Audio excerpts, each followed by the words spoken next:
It's time now for the Kill the Can podcast.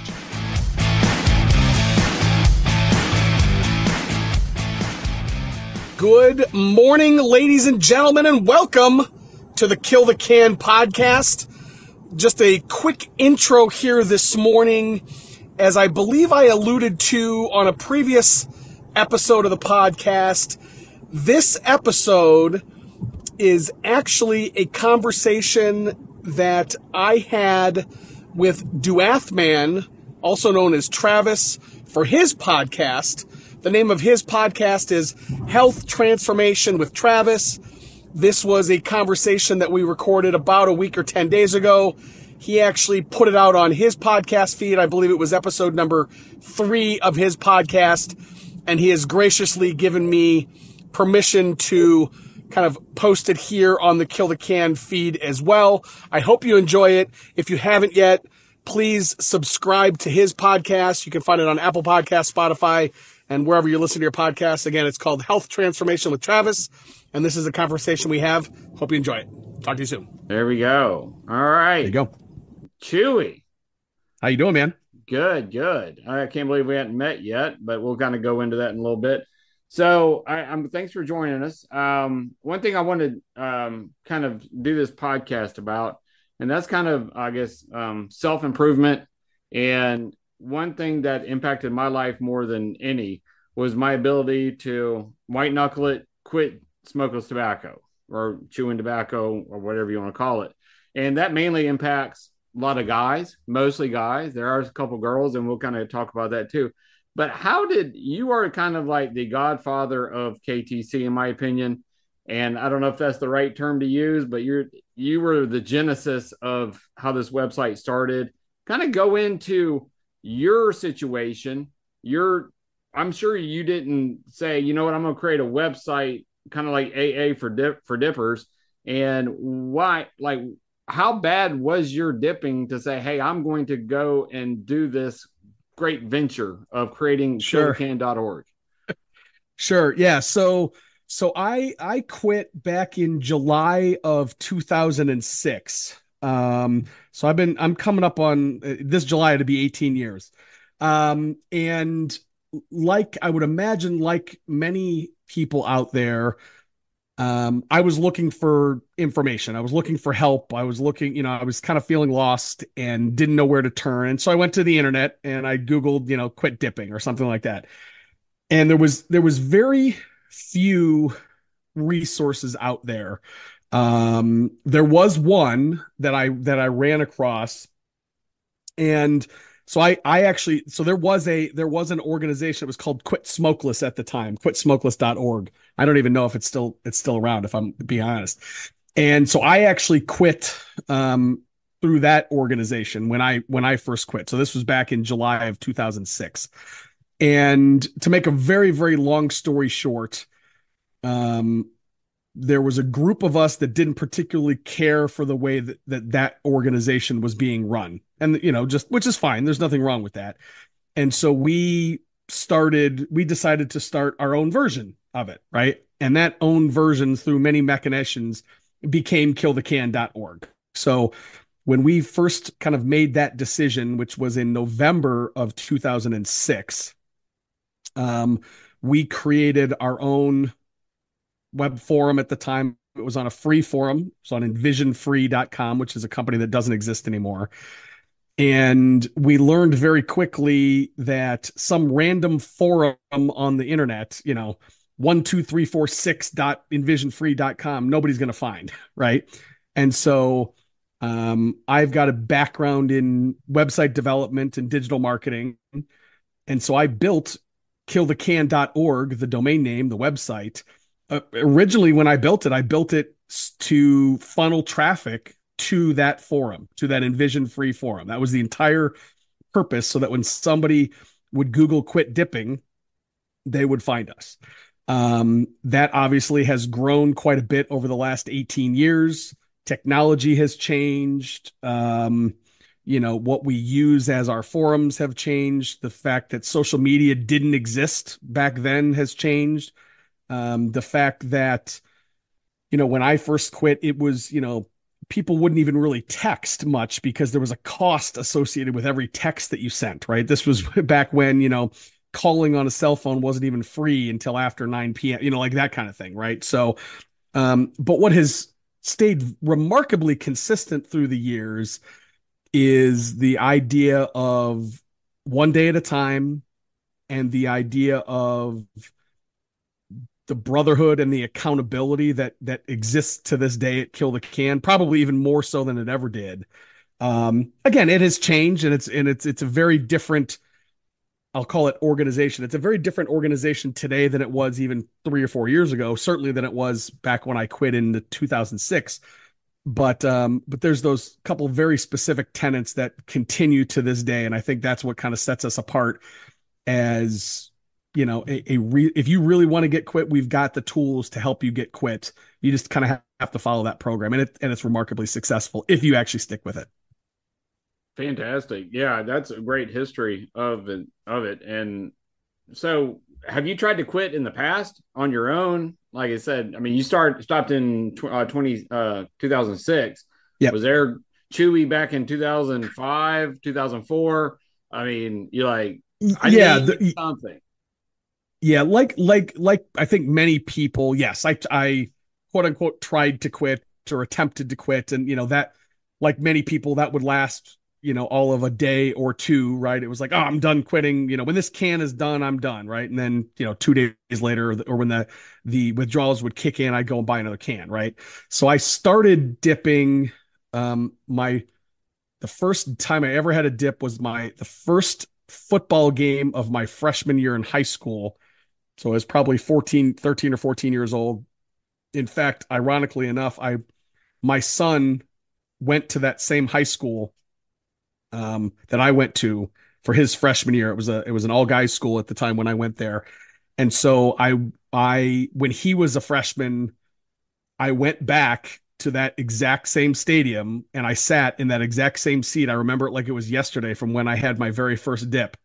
And it was a wintergreen Skull Bandit was the first time I ever had nicotine, and it was given to me by a guy named Mike. And the ironic thing is that guy probably 15 or 20 years later actually ended up joining Kill the Can and quit, and he had no idea like that there was this connection or anything like that. I don't know. I just thought it was kind of a very cool, kind of cool full circle moment. But to answer your question, yeah, I tried a bunch of times. I can remember buying a can of fake dip and putting, mixing, 75%, 25% real versus fake, and then 50-50, and I just could never get over that hump, right? I could never actually go nicotine free. I can honestly say though, the first time or the last time that I really quit with this mentality where of the one day at a time, I'm not going to try to quit forever. I'm quitting today and I'll deal with tomorrow when I get there. That was the last time I quit. And it was really everything else prior to that was just kind of a feeble attempt. It wasn't really a quit. There you go. Yeah. My background real quick. I started in 1994. Okay. And it was back in high school. I didn't check up until probably 2000, around your time, maybe 2006 when you quit. I probably just for a challenge decided I'm gonna quit for a month and see what happens. And man, when that month went up, I was right back to it. I mean, that was just a challenge and I succeeded, and bam, I'm back. And it wasn't until probably 2011 is when I joined Kill the Can. Finally, okay. That's a good 17 years later. And yeah, so I had no idea what I was doing. Went to this. I did like everybody else, Google how to quit tobacco, smokeless tobacco, and came upon the website. And I didn't get the whole brotherhood accountability from the start, and that's something I'll talk in a minute about how that changed. But when I started, I was like, okay, what do I do? Okay, I want to quit. We're all our brains are frazzled when we're trying to quit. And it was like, okay, what's this month? Like, I got to join a month. Who are these random people? I got to create a name first off. You don't I'm Travis Johnson. I'm not going to post I'm Travis Johnson. So I created a name. It's Duathman. That's my name because I like doing duathlons at the time, which is run, Yep. bike, and run. So I'm a Duathman. And for 3,914 days later, I'm still Duathman on Kill the Can. Even, like Chewie mentioned, one day at a time. So how did you come up, or I guess this experiment of Hall of Fame, 100 days, this idea of if we can just get through 100 days, that's kind of, I won't say in the clear, but where did Yeah. this milestone come from? Yeah, it's funny. We've talked about that a lot over the years. And when I say we, so Kill the Can, let me take one more step back here. I mentioned that we didn't like the organization that we kind of broke away from. We didn't like the way it was being run. One of the things that we didn't like was that it was one person that was running that group. And so at Kill the Can, we have always, since day one, we have always had a group of 7 admins that kind of administer the site and run the site and make decisions and those kind of things. So when I say we, that's kind of who I'm referring to. We've talked over the years about, what does the Hall of Fame make sense? Does 100 days, should it be a year? Should it be 1,000 days? Those kind of things. And I think ultimately, it's a nice round number, right? It's easy to wrap your head around. It's roughly 3.5 months. It's not, I think a year. I think the number probably should be more around a year if I'm looking back on it now. But I think a year is a lot, right? It's a lot to wrap your head around. Oh my God, I'm going to quit for a year before this big first milestone, right? 100 days, like I said, it's roughly 3.5 months. It's close enough that it feels like it's attainable even in those first couple days. A year just it seems like really, really far out there. The other thing is, and it is, we have written an article on the site called, what to expect when you quit dipping. And that is effectively a timeline of your first 100 days. And it is remarkably accurate. And it's really accurate because of how much input we've gotten into that over the years. I mean, if you figure if Kill the Can is roughly 17 or 18 years old at this point, I mean, we've got thousands and thousands of quitters that have kind of like their quit wisdom, the wisdom of the mob, so to speak, has kind of developed that. And the other thing is, to your point, there's a lot of people that will quit for a month at a time, or in our case, 100 days at a time, just to see if they can do it, right? To challenge themselves. And so there's just a lot of data that kind of goes into that particular number. And I think the honest answer though is it's just a nice round number that is attainable from day one. I'm firmly of the opinion that if we set the Hall of Fame at a year or 1,000 days, we would have many fewer people get there than we do today. Absolutely, for sure. And when I started back in 2011, when we talk about posting roll, just for those people that are listening that are not on the website, that are not dippers, what we're talking about posting roll, it's one day at a time. We post, today I will not use, and that's day one. You start on day one, and you basically post within your month that you'll hit your 100-day target. That's your quit month, essentially, your Hall of Fame month. And in 2011, I went 100 days, and I would go every morning, wake up, post day one, day two, day three. Yeah. And I would log in, post up, and then log off. And I went 100 days, and March, I think it was of 2012. It was my Hall of Fame month. And I did not log back on to post my 101 day or my 102 day. Really? I was done. Really? Yeah. I made it to 100. That was the Right. Hall of Fame. That was the big thing. Everybody was doing their speeches afterwards. Like, oh, thank you. All these people. I'm like, man, I just did 100 days. I'm good. And so I checked off, and I think went to maybe in real time, maybe 170 days before I fired it right back up. I didn't even think about it. I was like, you know So what? These yeah, people, so I had nobody. Oh, go ahead. I was gonna say, did you so at that 170-day mark or 60 or whatever it was, did you like make a conscious decision of, screw it, I'm done, I'm going back? Or was it like, were you at an event or were you presented with somebody, hey man, you want to like did you go out of your way to find it at that point? Or was it just It kind of was, like it, it you was know? a weak moment by myself. Probably some alcohol was involved in it and just had a lapse of judgment. And you know what? I had kind of been planning to start back again anyway. Okay. And I enjoyed the 100 days and being free, or the 170 days. But you know what? There was something about the tobacco that just was calling me. And I'm like, you know what? Sure. We're back. And so I actually got re-quit again, so that was a stop in 2011. So Yep. now we are in 2013 when I quit, June 5th, 2013. And my why moment, which everybody has in anything, like, why are you quitting? Like, Hmm. what was the threshold that was finally broken? And it was the punch in the gut that I literally have receding gum lines.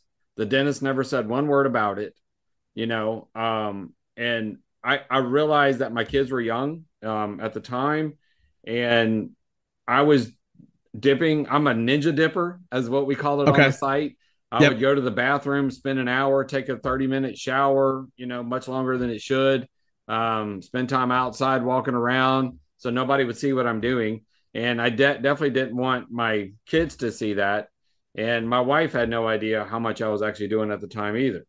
And Okay. and it's just like, you know what? This has got to end, or else I'm going to be dead with a dip in my mouth. Well, Yep. not dead from dying from dip, but just, let's say I die with an old age, I'm still going to have a dip in my mouth. Right. So that's why I quit on June 5th, 2013. And when I walked back in there and posted that day one, when I posted day one on June 5th, 2013, I could not believe the bloodletting that transpired when I was like, Duathman, day one, blah, blah, blah. And it was like literally millions of messages in my inbox. Get your ass back on this site.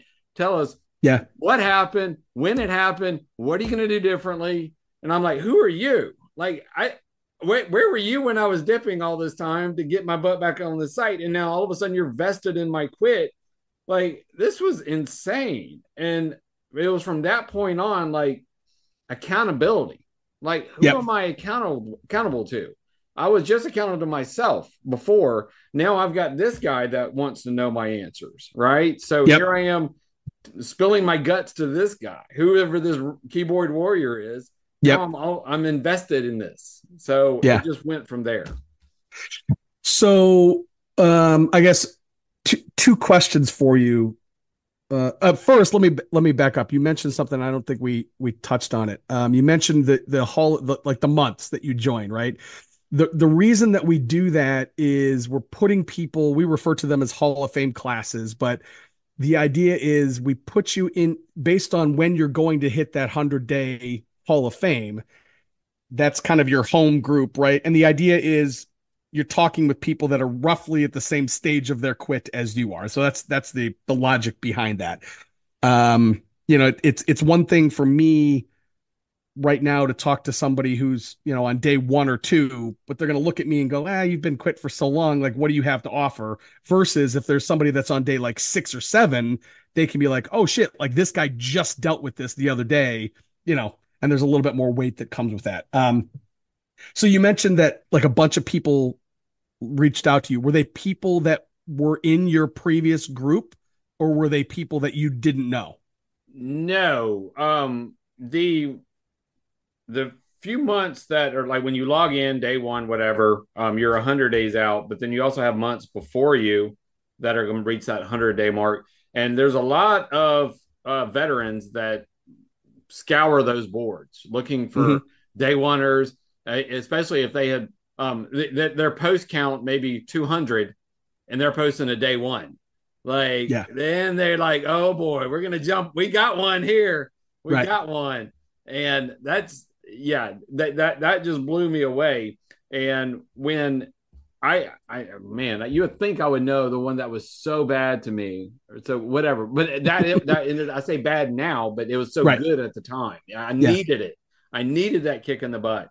And I don't know about you, but I went through from having in 2011 to 2012, basically maybe one phone number in my phone. I just checked. I have 49 phone numbers from Kill the Can. Do you really? That's I have, awesome. I have That's 49. awesome.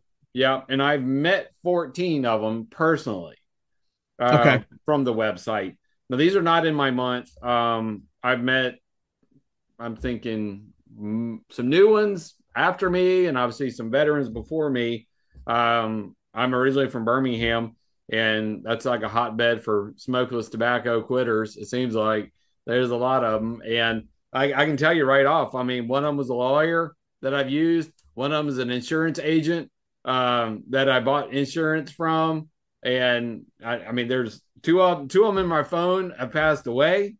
I've talked to most of them personally, especially during my quit. We would use Group Me, or there's a Kicks, I think it's another one, like a group Okay. messaging app. And that, like, one of the guys that's already passed away, I remember talking to him. He ran an ambulance up in North Dakota.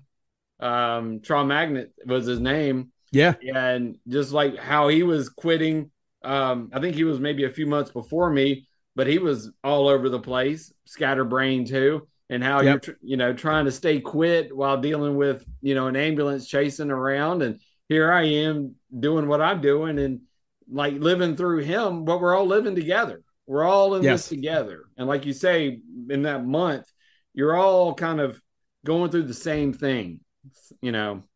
Yeah. Yeah. So you've had, I just looked, so I've met 122 quitters that, and it's been a while since I've updated that. So it's probably, obviously the pandemic cut way back on quitter meets and those kind of things, but I've probably met 130 or 140 quitters throughout the years. I would even have a guess on how many phone numbers I've got.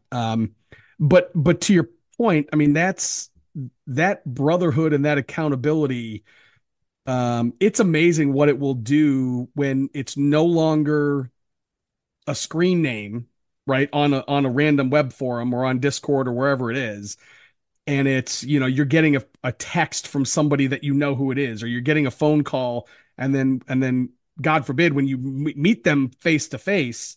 I've never gone back and done this, but I would like to go. So on the website, there's a section of the site, Brotherhood, and it's like all of the photos and stories of quitter meets. And I've never done it, but I would like to go and look at all those people that are in those pictures in those meets to see the percentage of people that are still quit. I would bet you it is astronomically high, the people that are still quit. And again, I firmly believe that once you make that connection, whether it's one person or another 20 or 50, once you're meeting somebody, putting a name to a face, breaking bread, having whatever it is, right? It just really does kind of take your quit to that next level. I'm a huge proponent of getting together with fellow quitters. There you go. Absolutely. So, one thing that helped me out a lot, and we talk about rewiring of the brain. Mm-hmm. Like, everybody on the site will say, well, you've screwed up your brain. It's time to rewire the brain. And I think when I came to realize, well, I need to rewire my brain, clearly, I got something going. Education has a lot to do with that. And understanding who's making this product that I have to go spend $4 a day and go to the store and buy over and over every single day over again. And I mean, anybody with an addiction, whatever it is, who are these people that create Skull, create Copenhagen? Well, it's Philip Morris, right? So, I mean, that's US Tobacco, owned by Philip Morris. It's the same company that makes Marlboros or whatever. These have scientists in labs that are creating these products that light up my brain. And I mean, so I'm having to rewire my brain. I'm having to suck it up, beat my head against the wall, tell myself, I've got to change. Like, this is not sustainable. And it was breaking away from basically the crux of my addiction, that desire. I don't know what it was that made me go do that for 19 years, to chew tobacco. I don't know what it was, but clearly the scientists at these labs that created this product did a damn good job of convincing They me did. that it helped me relax, right? You deserve it. You had a hard day. I mean, all these lies that we were told is somehow in this product that lit my brain up and convinced myself that that was the case. Yeah, it is. The older I get, I won't say wiser. The older I get, and the more cynical I become, right? Honestly, the angrier that I get at the big tobaccos of the world, right? And that's not to say that I'm absolved of any wrongdoing here, because I'm not. I made those choices. I'm an adult, or I was a 14, whatever it was. I made the choice, and so we're all about accountability. I made those choices, right? But to your point, the Philip Morrises of the world, they're taking an already addictive substance in tobacco, right? And they are, I would argue, doing everything in their power to make it even more addictive, through the use of other chemicals, through the use of flavors, and this, that, and the other thing. And as I sit here now as a 47-year-old who's been quit for a long time, I get genuinely angry at that. And I understand that makes me sound like the, old man yelling at sky thing. I get that. But it's just, with the fact that I've got three boys, two of which are teenagers, that I know have been already are dealing with this stuff, right? Whether it's through peer pressure or they've been offered it, whether it's smokeless or vaping or cigarettes or cigars or those kind of things. And I just always impress on them, hey, like, look at what your dad did. Look at how long and how hard he had to fight to get away from these products. Choose wisely, right? I guess is the message that I try to send. And again, it's like, at this point, it's not the I'm better than you, right? It's I've made those mistakes, and I don't want you to make the same kind of mistakes, that kind of thing. Yeah, and I started in 1994. If it was 1964, I'd probably be smoking, I guess, right? Yeah. So the tobacco companies, when all their litigation started with the government, they started pushing smokeless tobacco, especially to young boys. Like, don't smoke, use smokeless tobacco. Get the Right. same gratification, but without all the secondhand smoke. And hey, it's fine. You'll be fine. Right. And it was like, holy cow! Like, what? Well, I don't understand what they were doing. So I started looking up, U.S. Tobacco, Philip Morris, Altria, and then you got R.J. Reynolds, which is another tobacco company. That's like your Newports, your Cools, your Camels, things like that. And realizing that this podcast is called Health Transformation with Travis, and these companies went from cigarettes to smokeless tobacco, settling with the government. So in 1998, they finally settled. But guess what they were doing in the 1980s? Investing in food companies. This is where Kraft comes from. This is where Nabisco comes from. The major food companies. And guess who was making the foods that was going on these the shop markets was created by the scientists that were creating cigarettes and smokeless tobacco to make us addicted. Now they're making food. It's the same company, the exact same scientist. And so when we're addicted to one substance, especially when you're addicted to smokeless tobacco, you quit. I know I quit.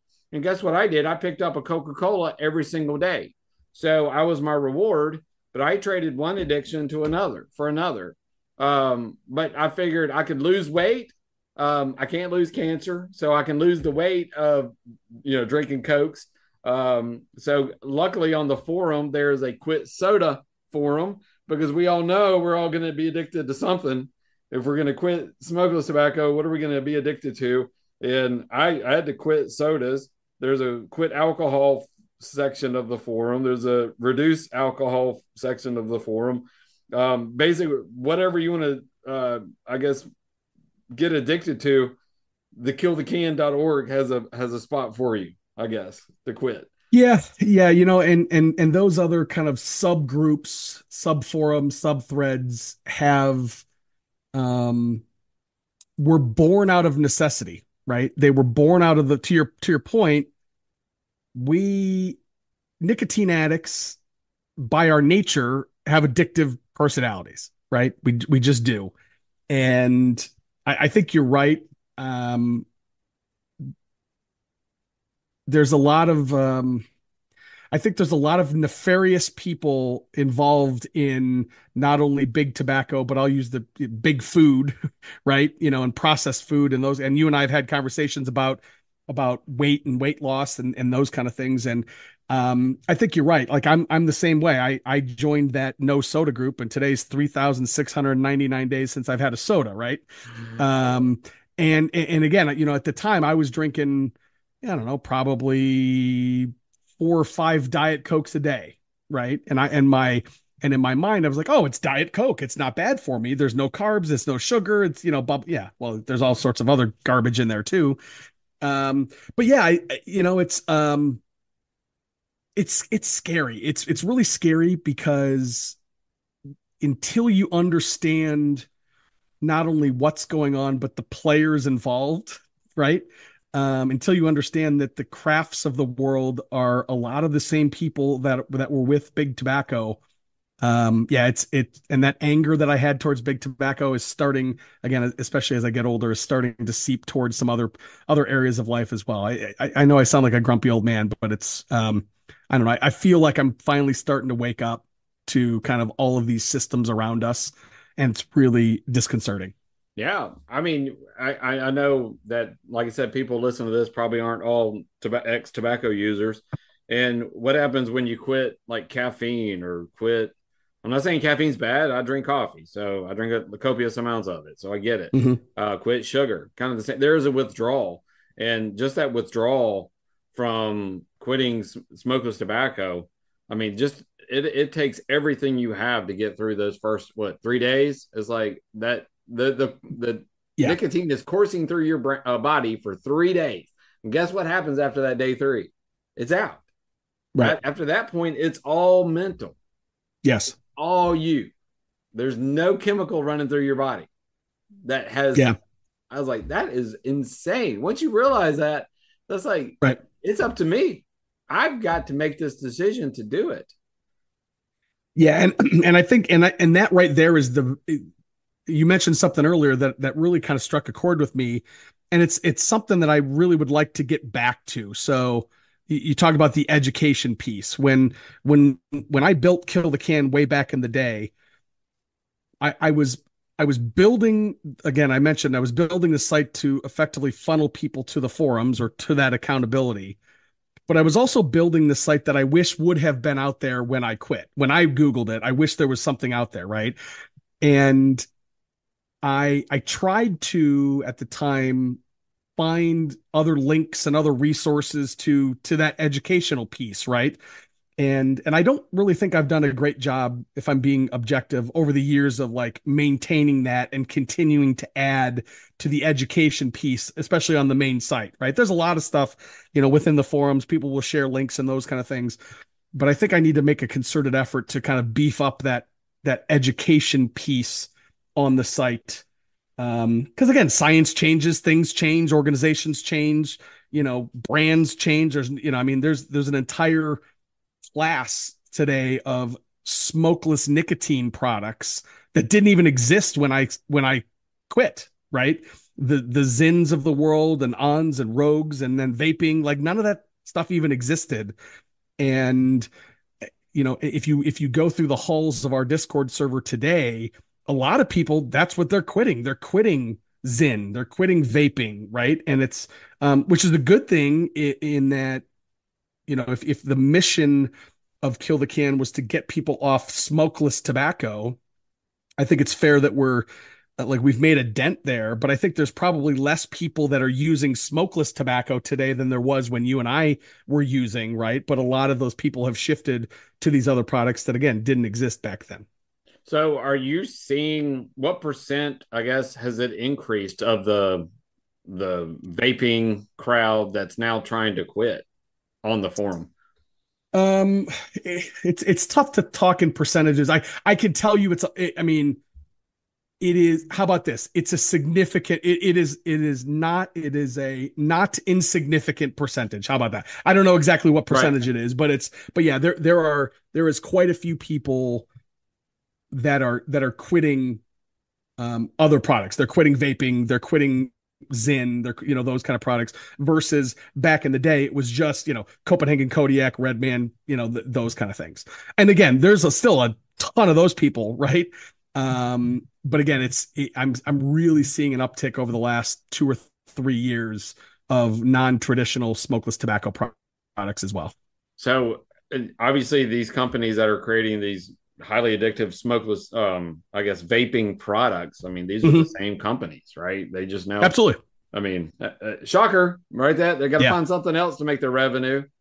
Yep. So I looked it Yeah. up. I know one scientist at Altria averaged $154,000 a year. Is that right? To Well, do what? To do what? yeah. Make crap as much addicting as possible. Yeah. Well, I mean, think about the money that's, I mean, a can of dip costs what these days? I don't even know, right? I mean, No, don't even want to think about it. you Yeah. know, and I know Zyn and these products are not cheap, and I know vaping products are not cheap, and cigarettes, I mean, back when when I was never a big smoker, but like back when you could buy a pack of cigarettes for, $2, right? I mean, now I don't know, $7, $8, $10, it depends on where you are, but so yeah, I mean, it's big money. It's big money. There you go. Well, all right. Well, any closing words, I guess, about Kill the Can? Is there one thing about the vaping crowd? Are you targeting the website like in an SEO standpoint of driving that traffic to Kill the Can? I really, I haven't, I haven't made a concerted effort, but I will say, if you go and you kind of read some of the stuff, back in the day, we created a sister site called Whack the Pack. And the idea was, let's come up with another site for quitting smoking. And that is the site itself has gone away, but there's still a lot of that content around quitting smoking and those kind of stuff that you will find. And I think in my mind, the reality is we're addicted to the same drug. It's the nicotine, right? And so whether that's being delivered via a cigarette, a cigar, a vape, a Zyn, chew, dip, snuff, whatever it is, that's our battle, right? And really where I've seen the difference, Travis, is in like on social media and in my feeds and on my mentions and those kind of things. I will get comments and trolls coming at me about how safe Zyn is, about, oh, why are you against, this? And it doesn't feel organic. I don't want to put my conspiracy theory hat on, but it doesn't feel organic. It feels very much like the big tobaccos of the world have said, hey, ready, go after that organization, go after this guy because he's making content around being, nicotine free. It just, again, it doesn't feel normal. And again, that's a relatively new thing.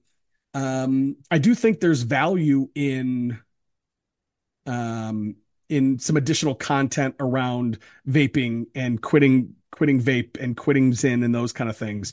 This has been an awesome conversation because I've got a bunch of to-dos here for the website that I think I need to make some changes for That's sure. awesome. Yeah, I was at Yeah. a health summit the other day, and I was next to the help. It was like one of those kids drug-free zones. Yep. Schools make. Yeah, I'm thinking. Okay, this is I don't know, crack, hair. I don't know what drug she's talking about, but she was talking Yeah. about vaping. Okay. Yeah. That's what all this funding is for her program, drug-free school zones or whatever. It was the vaping. Yeah. And I was like, I had no idea that it No, got it's so big. massive. Yeah, it's massive. There is actually, I started watching it. There's a documentary on Netflix. I think is it called Big Vape? Let me see if I can find it real quick.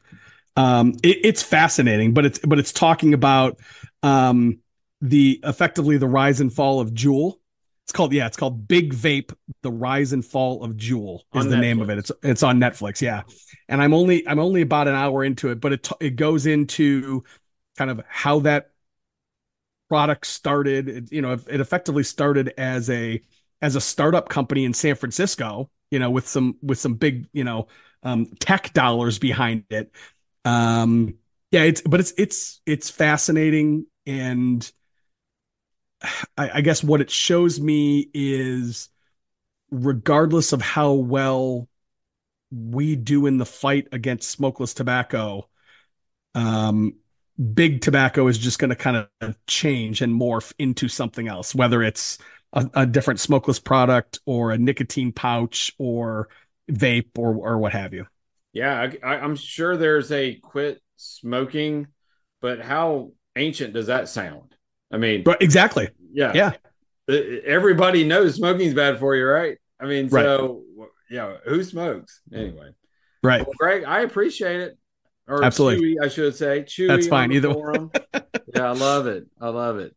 Well, thank you. And we'll catch you on the forum. Awesome, man. It's a pleasure. Thank you. Thank you.